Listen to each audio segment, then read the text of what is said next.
Bismillahirrahmanirrahim. Dia sujud di dalam perut ikan itu membaca la ilaha illa anta subhanaka inni kuntu.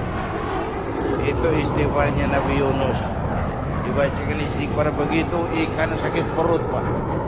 Di dasar laut kemana mau cari apotek? Dia naik ke permukaan, memuntahkan isi perutnya, Nabi Yunus keluar dengan selamat. Itu pun terjadi pada hari ke-10 bulan Muharram. Istighfar intinya itu. Itu amalan utama bulan Muharram.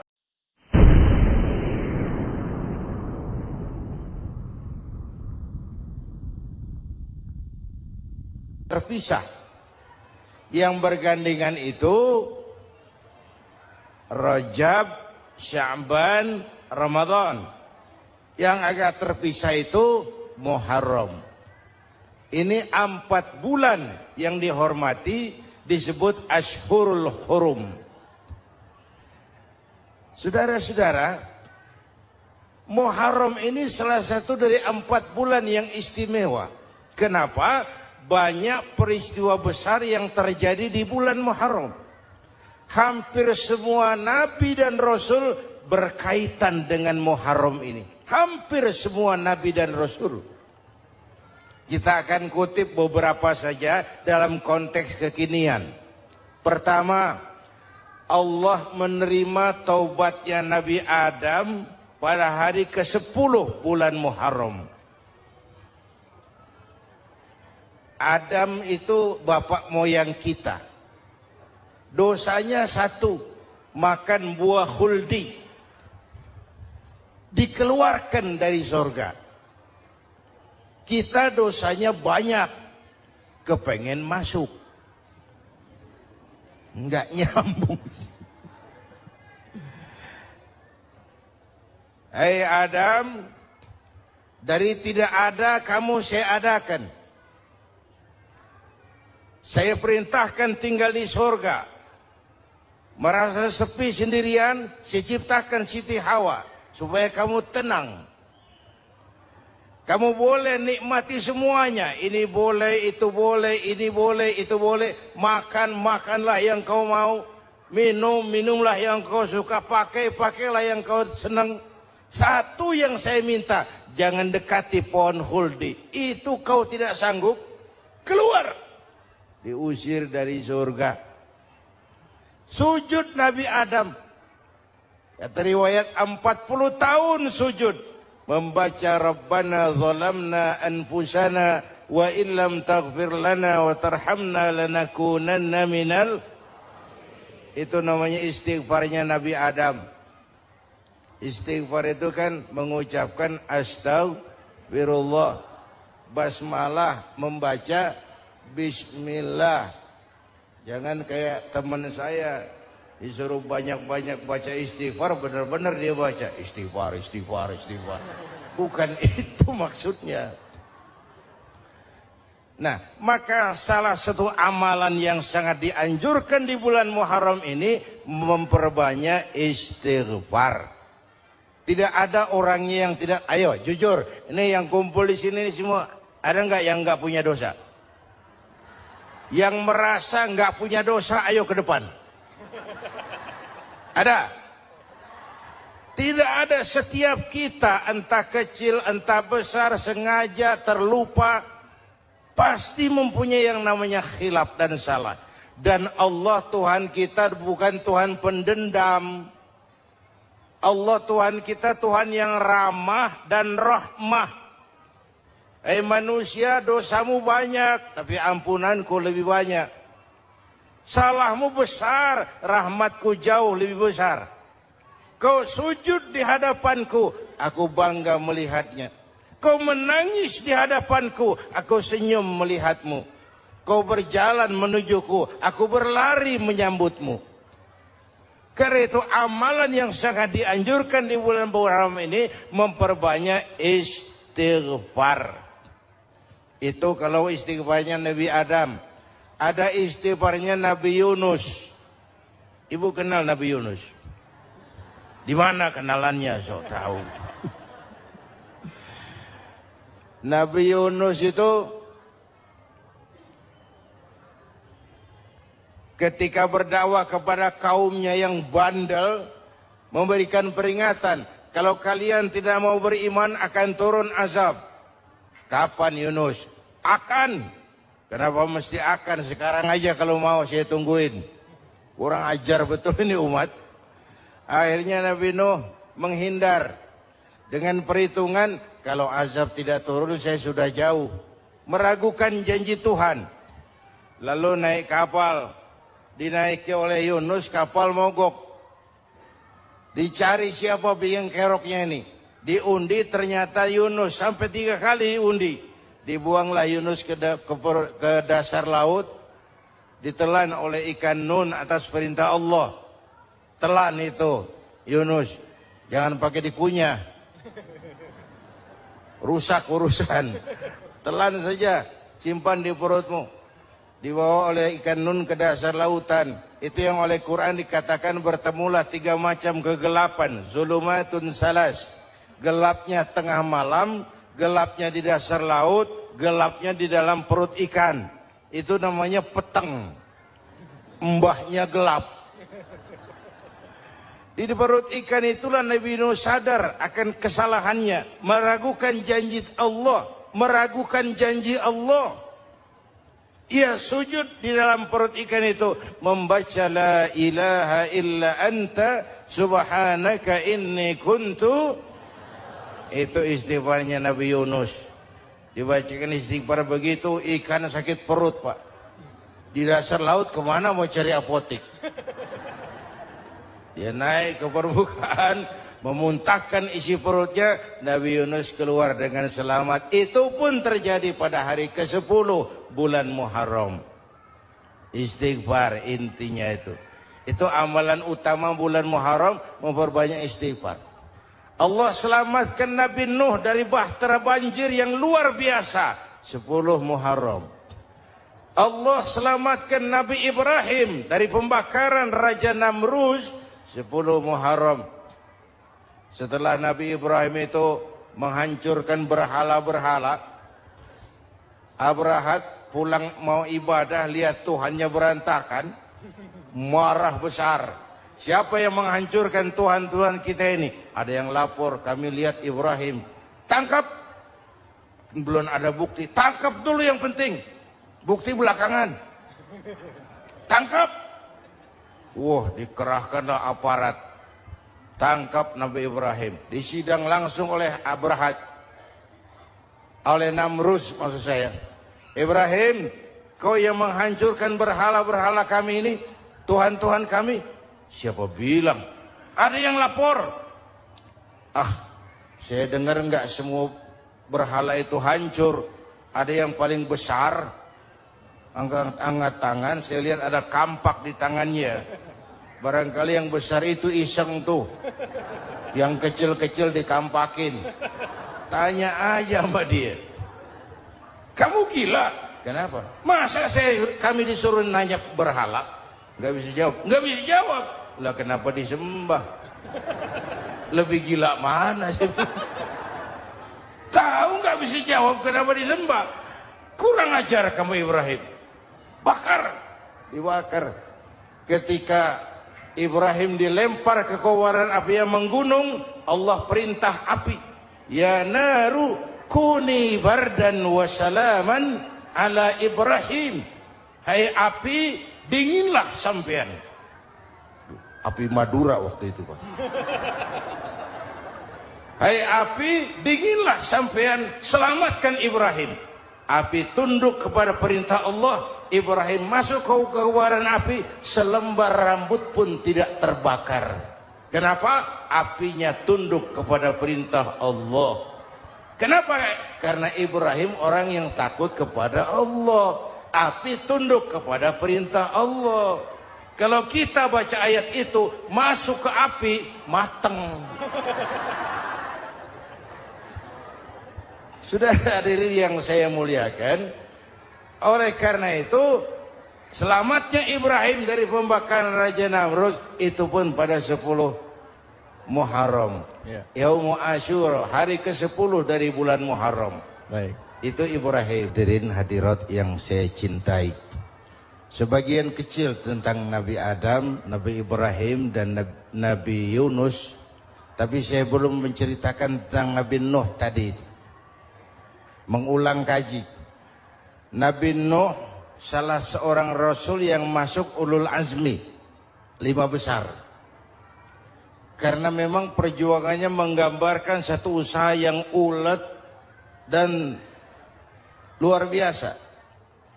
Beliau diberi umur 950 tahun. Lalu berdakwah selama 900 tahun. Sore, pagi, siang, malam. Dapat pengikut tidak lebih 80 orang. Rata-rata 10 tahun satu. Kalau saya minta berhenti aja jadi nabi, Pak. Ustadz mana masih mau buka pesantren? 10 tahun buka pesantren yang nyantri cuma 1. Pedagang mana yang masih mau dagang? 10 tahun dagang yang beli 1. Pimpinan partai mana yang masih mau kampanye? 10 tahun buka partai yang nyoblos 1. Bangkrut. Umatnya bandel, kurang ajar, durjana, bajingan, tengik. Umatnya Nabi Nuh ini kalau diceramahi telinganya ditutup dengan tangannya. Nabi Nuh akhirnya rekes. Tuhan, siang malam saya berdakwah kepada umat ini. Tiap kali saya sampaikan dakwahmu, mereka tutup telinganya dengan tangannya. Alergi dengar ceramah.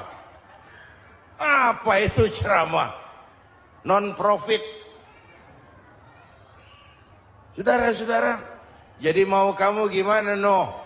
Sudah Tuhan, habiskan saja orang kafir. Nanti kalau punya anak, anaknya pun kafir lagi. Lebih baik bapak moyangnya sikat habis. Biasanya kalau bapak kalong, anak kampret. Bapak nyolong, anak nyopet. Fotokopi gimana aslinya? Hampir habiskan saja. Itu mau kamu, Nuh? Iya. Oke. Nanti aku turunkan banjir, Nuh. Buat kapal.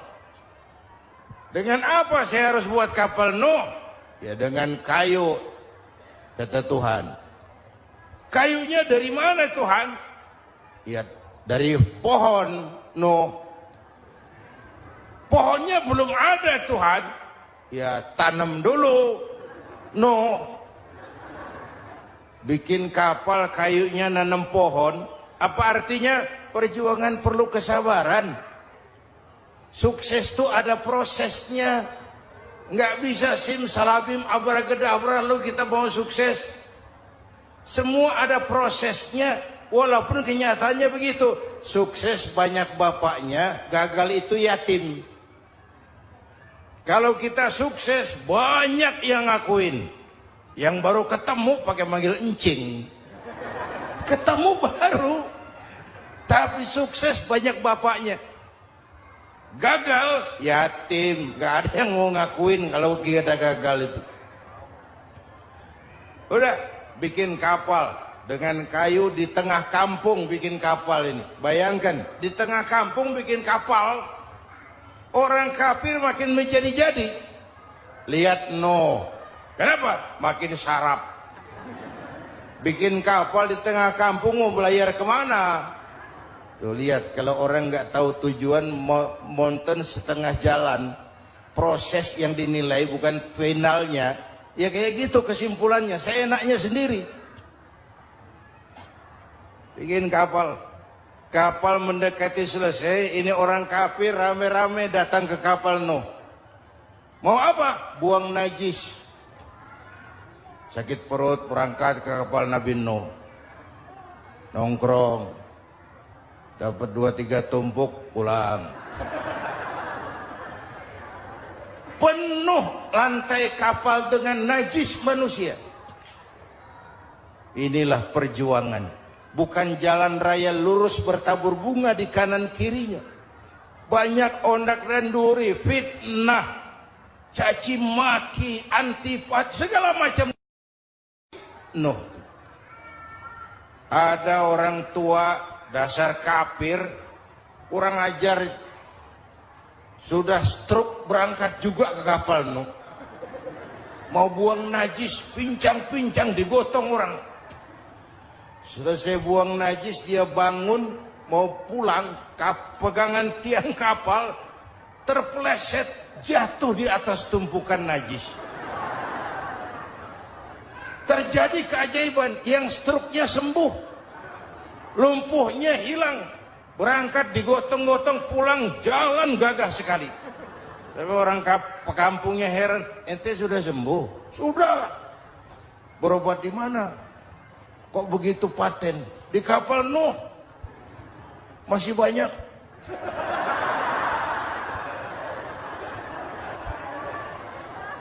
Yang berasa perlu obat bawa rantang. Ambil. Bersih lagi geladak kapal itu. Sudah selesai Nuh? Selesai. Oke, kau orang yang beriman bersamamu, binatang serba sepasang, naik. Naik Nabi Nuh, naik orang beriman, naik binatang serba sepasang. Ini cikal bakal penyelamatan manusia, Pak. Naiklah orang beriman, sudah naik semua, Nabi Nuh kontrol. Ini contoh buat kita, kontrol. Sudah naik semua teman-teman, sudah. Pemimpin yang baik bukan cuma terima laporan di belakang meja. Laporan itu yang mana juga bagus. Sama juga kampanye, kampanye yang mana juga merdu. Kalau aja yang dihitung. Pernah ada calon bupati kampanye janji, kalau saya berhasil kita akan banyak bangun jembatan di daerah kita. Rakyat tanya, Pak, nggak ada sungai di kampung kita, Pak. Dia bilang, sungainya kita bangun sekalian. Udah kadung janji, mana pula orang mau bangun sungai itu. Saudara-saudara, kontrol. Jangan cuma tunggu laporan di belakang meja, semua laporan bagus. Ya, Bu? Bu?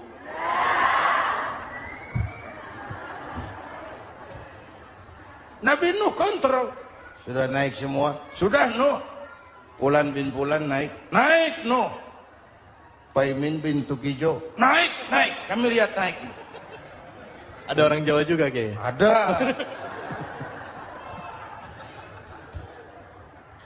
Sudah kontrol.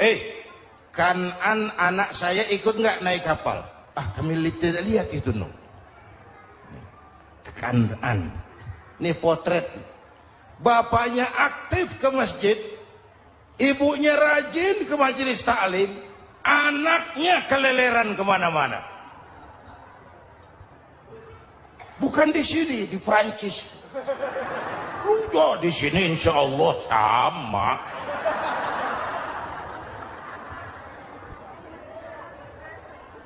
Nuh karena sayang anak, Nuh karena cinta anak, Nuh karena tanggung jawab anak, cari naik ke atas kapal. Lihat Kanan, anak saya, nggak lihat Nuh. Turun ke ruang bawah, periksa lagi. Mang, ayah Kanan di dia. Jamaah Tasik nih rupanya di dalam. Tuh ayah Mang. Ayah kemana ya budak ini? Turun ke bawah, tanya lagi, ono Kanan to? Ora nano raketo.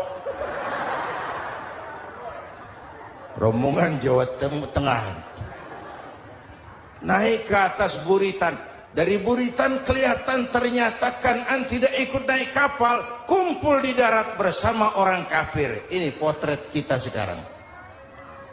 Kumpul sama orang kafir, hanyut anak-anak kita, ditelan budayanya orang kafir, ditelan tradisinya orang kafir, ditelan pergaulannya orang kafir. Nuh karena sayang anak dari atas manggil. Dalam Quran dijelaskan itu. Karena Nabi Nuh di atas, Kanan di bawah teriak. Ya bunayyarkam ma'ana. Begitu dalam Quran ayatnya. Cuma ini pakai gaya memanggil supaya kelihatan ke gambar, kira-kira Nuh manggilnya begitu. Ini namanya gaya dakwah, Pak. Kalau ceritanya datar nggak menarik, maka Nuh memanggil Kan'an, ya bunayyarkam ma'ana. Kata yang dengar,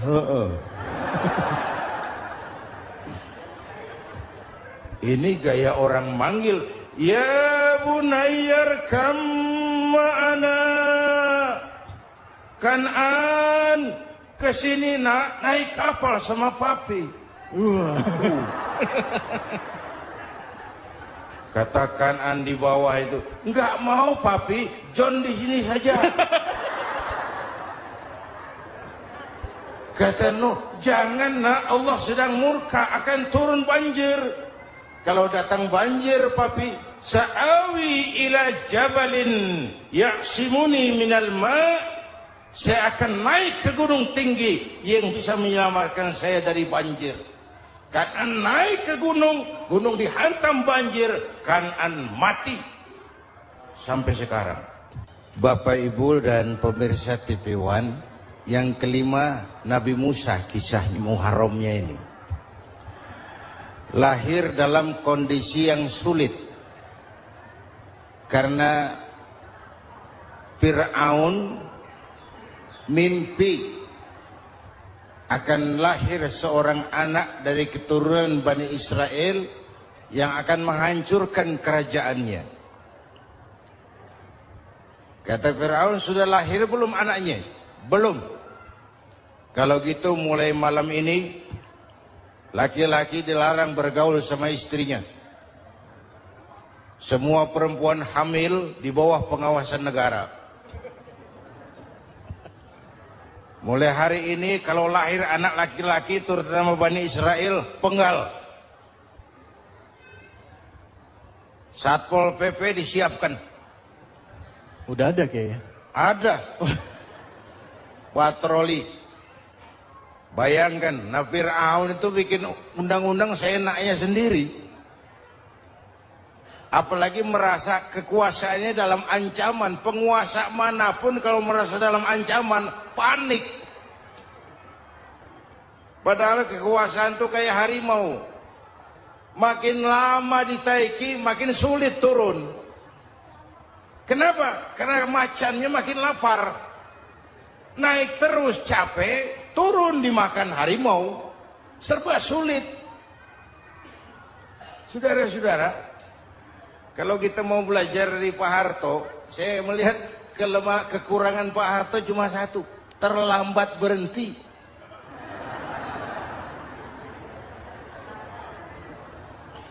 Terlambat berhenti. Di sekelilinginya banyak tukang jilat, tukang semir. Pak, kalau tidak ada Bapak kami bagaimana, Pak? Saudara hadirin yang saya hormati, maka sering saya ingatkan, temanmu yang sejati adalah teman yang membuat kamu jadi benar, bukan teman yang selalu membenarkan kamu. Berapa banyak pejabat-pejabat hancur karena selalu dibenarkan oleh lingkungannya. Bapak benar, Pak. Bapak bijaksana, Pak. Itu tepat, Pak. Benar. Buang angin pun, kata kelilingnya, oh Bapak sehat.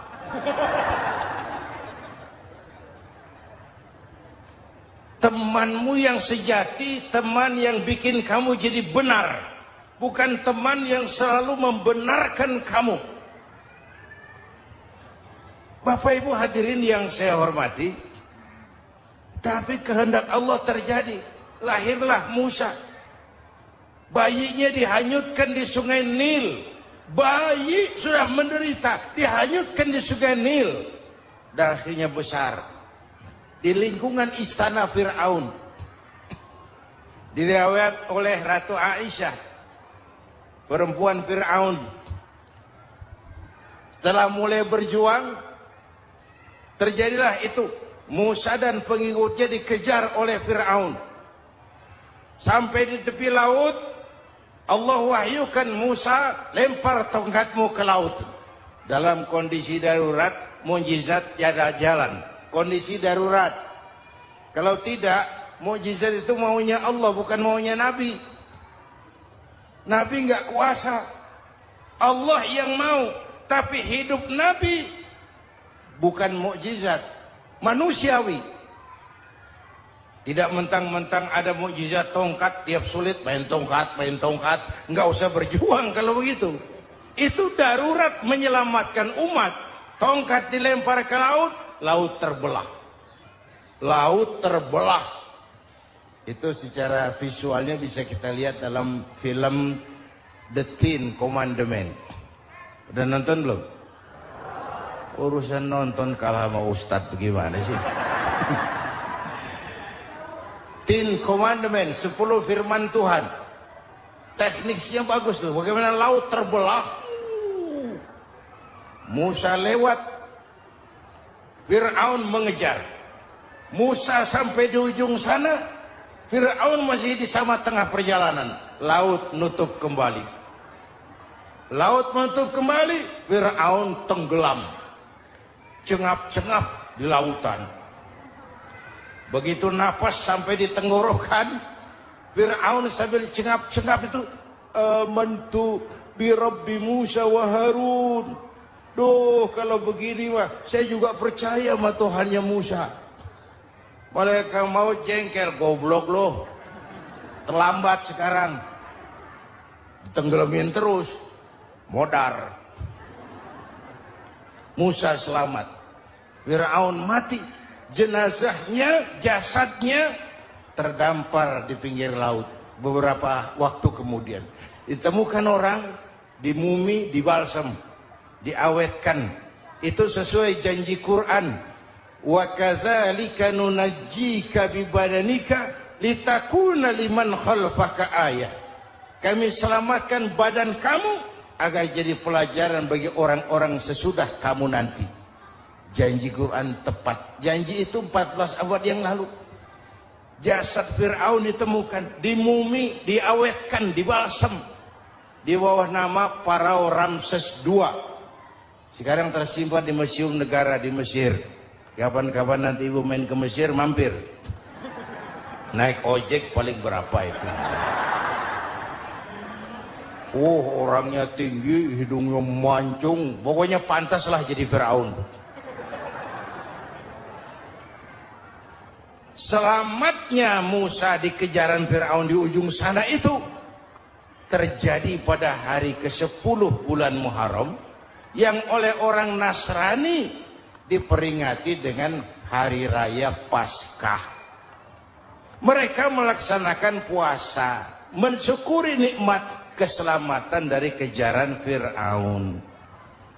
Makanya kalau kita ikut puasa di bulan Muharram, bukan mengikuti syariatnya Nasrani, salah. Karena Nabi mengajarkan, itu sumbernya. Bukan ikutan sama ibadahnya Israel. Tapi memang agama ini kan merupakan mata rantai. Datang Rasul baru melengkapi Rasul sebelumnya, datang Rasul baru melengkapi Rasul sebelumnya. Mata rantai yang berkaitan. Setelah Muhammad selesai, selesailah tugas Nabi dan Rasul. Selesailah misi Nabi dan Rasul. Tidak ada Nabi lagi sesudah Nabi Muhammad. Itu harga mati, titik. Gak ada kompromi.